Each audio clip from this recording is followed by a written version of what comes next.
পঞ্চগড়ে চা শিল্পের সংস্কারে মাঠে নেমেছেন শিক্ষার্থীরা। মালিকপক্ষের সাথে মতবিনিময় শেষে চা পাতার মূল্য নিশ্চিত করার আহ্বান জানিয়েছেন তারা।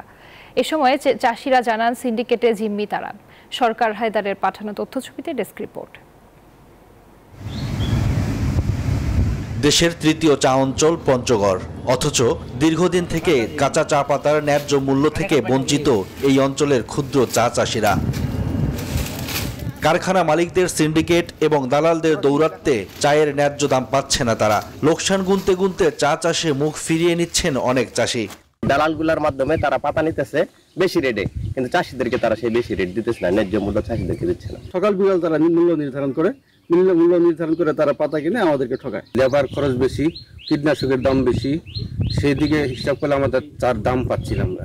চা শিল্পের সিন্ডিকেটের বিরুদ্ধে অভিযান শুরু করেছে বৈষম্য বিরোধী ছাত্র আন্দোলনের শিক্ষার্থীরা। শুক্রবার তেঁতুলিয়ার বেশ কয়েকটি কারখানা পরিদর্শন করে মালিকপক্ষের সাথে মতবিনিময় করেছেন তারা।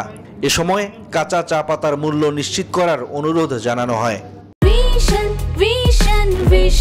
100% কপার কন্ডেন্সারে তৈরি ভিশন ফ্রিজ, তাই গুণে মানে অটুট থাকে বছরের পর বছর।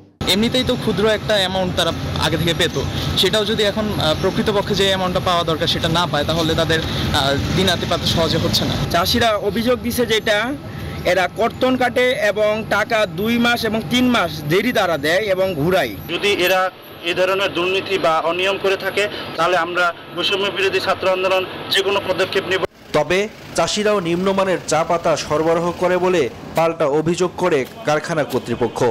ছাত্ররা যদি এইভাবে সব জায়গায় মনিটরিং করতে পারে, সব দেখাশোনা করতে পারে, বাজার বা বিশেষ করে চা সেক্টরটা, তাহলে আমরা সবাই সচেতন হব।